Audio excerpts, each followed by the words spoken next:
even having that conversation. There's that saying that a monologue is one person talking to himself, and a dialogue is two people talking to themselves. And that's basically what we're doing now. We're having two separate people having two separate conversations, and then we have the outside people, which is like the Western, American, European people, having a completely different conversation in a different language. Nobody's speaking on the same level. Yeah. We're not speaking on the same level as the Palestinians, and neither of us are having the same discussion as the international community. Israel is one line in the international community. Which, by the way, is not a bad thing. The thing that I just said, it's not terrible, and it's not a problem. It's how life is, and it's how people are. And either time solves things or time makes things tolerable, but to think that it's a problem that needs fixing means that nobody's really looking at us or the Palestinians as actual people, or as part of history, or as people with their own mind. As they said, like, there's a bit of, Western racism in that. They're the little kids in the Middle East that are, throwing rocks at each other. Or on the other side, as I saw somebody writing a talkback, he just wrote, well, I don't understand what the problem is, just let them keep killing each other, saves us the trouble. Just like the two different Darwinian. That's the European nation. There's two approaches to the conflict. Either you support X and you're against Y, or X and Y, would you shut the hell up because we don't care anymore, because your problems are becoming our problems. Neither of those things are good for either X or Y.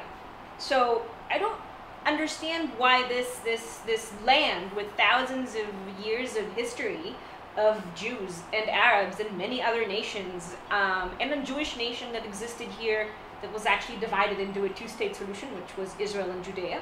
It worked fine for a while.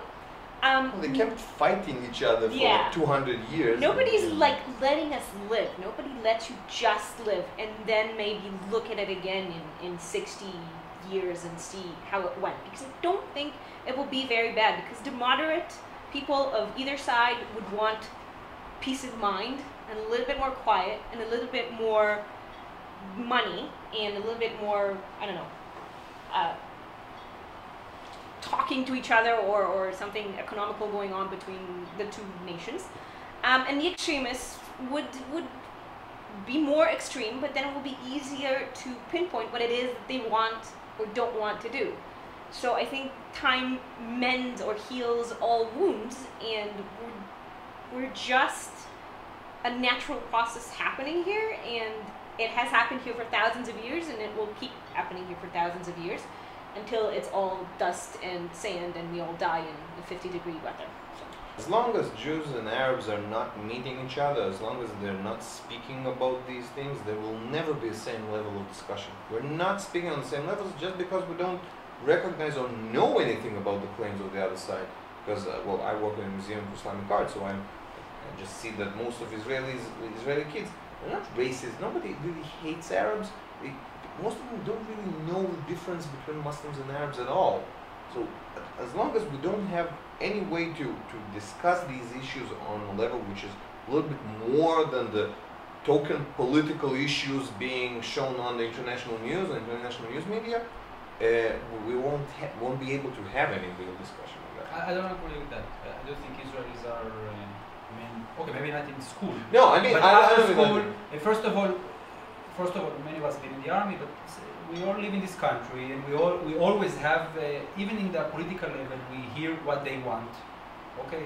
Today, no, today I don't the mean media, that. we have YouTube. You can hear people. You can say what they think.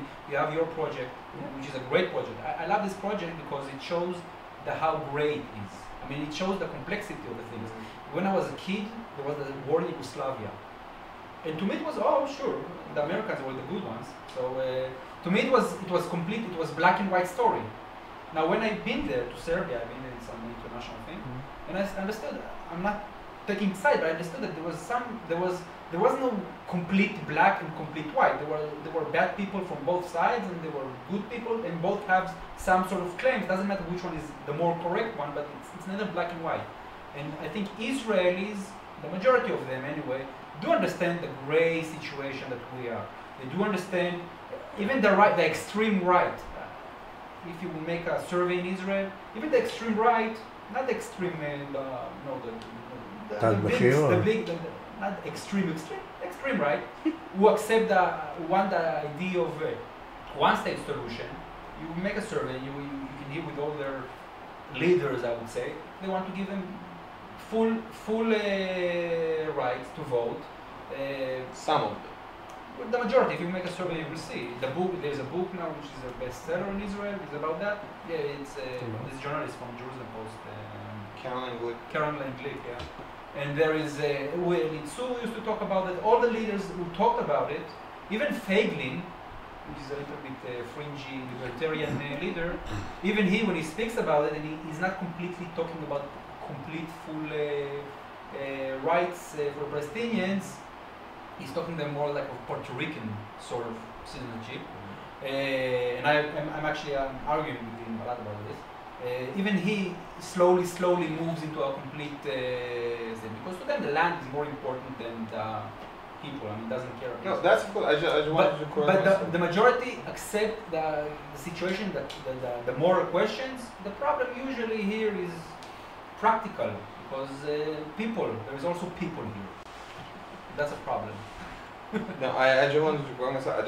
Of course, Israelis do understand. I mean that what we spoke about earlier, the concepts of different issues, that like the real moral ideological claims are not on the same level. Palestinians are speaking, as you already said, about the fact that they are the oppressed, we're the colonialists, and there will be no solution until we leave.